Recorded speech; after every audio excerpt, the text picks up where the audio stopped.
Baiklah, di sini saya akan membahas tentang citra diri dai.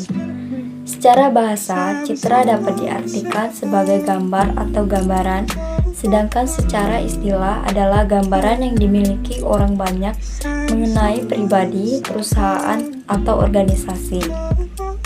Citra juga dapat diartikan suatu kesan kuat yang melekat pada banyak orang tentang seseorang, sekelompok orang, atau tentang suatu institusi. Sedangkan dai itu adalah orang yang melaksanakan dakwah baik lisan maupun tulisan ataupun perbuatan yang baik secara individu, kelompok, atau berbentuk organisasi atau lembaga, mubalik, atau istilah lain orang yang menyampaikan ajaran Islam.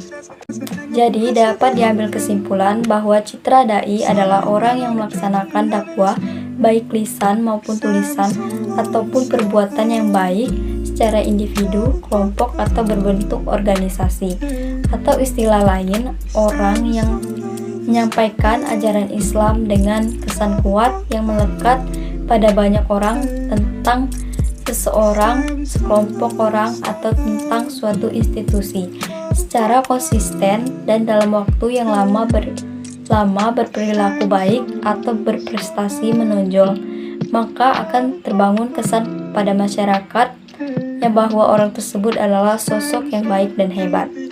Seorang dai membutuhkan citra diri yang baik agar bisa dipercaya orang dan dakwahnya bisa diterima dengan mudah oleh masyarakat atau mad'u.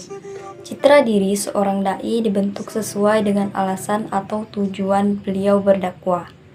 Seseorang dai menggunakan beragam cara agar tujuan dakwahnya berhasil. Citra diri digunakan untuk menarik perhatian sasaran dakwah atau mad'unya.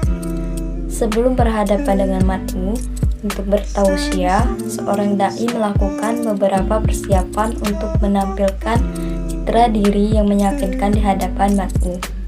Dai memahami sepenuhnya makna kepercayaan bagi dirinya dan diri yang meyakinkan yang ditampilkan oleh dai, maka akan memberikan kesan positif juga oleh mad'u.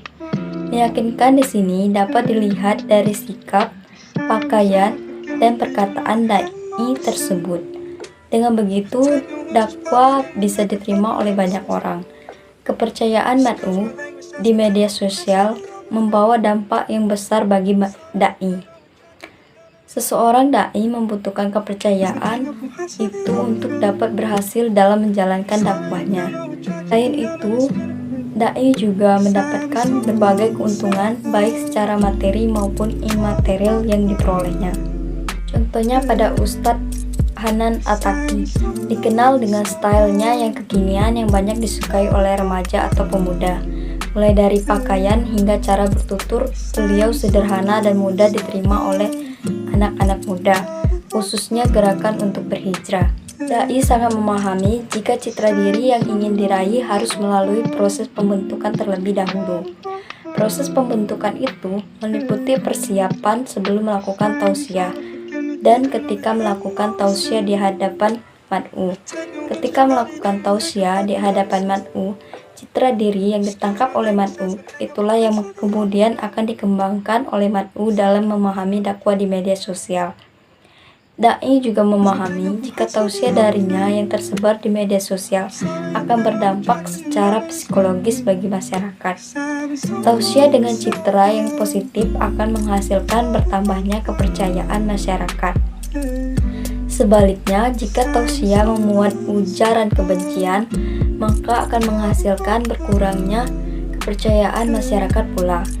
Beberapa dampak dari citra diri dai yang positif di media sosial adalah bertambahnya tawaran pekerjaan off-air, kesempatan bertemu berbagai kalangan masyarakat, di antaranya pengusaha dan atau pejabat publik. Citra diri dai yang negatif di media sosial dapat menimbulkan dampak pada pemutusan hubungan kerja dengan pihak ketiga yang biasanya membantu dakwahnya, berkurangnya penghasilan di media sosial, off-air, dan lain-lain. Serta yang lebih parah adalah bisa sampai berkurangnya jamaah. Dai juga memahami jika citra diri yang ingin diraih harus senantiasa dipelihara dengan konsisten. Mungkin itu saja yang bisa saya sampaikan. Lebih dan kurangnya saya mohon maaf. Kepada Allah saya mohon ampun. Wabillahi taufiq wal hidayah. Wassalamualaikum warahmatullahi wabarakatuh.